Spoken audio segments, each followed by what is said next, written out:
Hi అందరికీ. ఇంకా మా ఇంట్లో అయితే సింపుల్గా బెండకాయ కర్రీ అయితే చేస్తున్నాము. ఎందుకంటే ఈ వీక్ అంతా ఇంకా నాన్ వెజ్ అయితే అస్సలు తింటలేము. తిరుపతికి వెళ్తున్నాము. ఫస్ట్కి అయితే టికెట్స్ అయితే బుక్ అయినాయి. ఇంకా అక్కడికి వెళ్ళేదైతే ప్రతి ఒక్కటి వీడియోలు అయితే పెడుతూ ఉంటాను.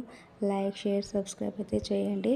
ఇంకా 1 వీక్ నుంచి అయితే మేమైతే నాన్ వెజ్ అయితే బంద్ చేసినాము. ఎందుకంటే తిరుపతికి వెళ్తే తినొద్దు అంటారు కదా, సో అదైతే పాటిస్తున్నాము. ఇట్లా బెండకాయ కర్రీ సింపుల్గా మంచిగా మసాలా అయితే చేస్తున్నాము. ఆ సైడ్ మంచి ఇక్కడ వర్షం పడుతుంది, చల్లగా ఉంది వెదర్ అయితే.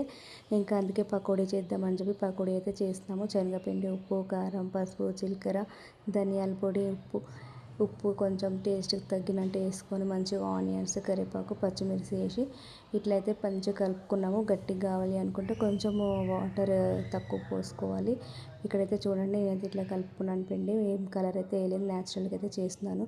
క్రిస్పీగా చాలా బాగా వచ్చినాయి. ప్లేట్ అయితే సగం ఖాళీ అయిపోయింది. లైక్, షేర్, సబ్స్క్రైబ్ అయితే చేయండి. మన ఆనియన్ పకోడీ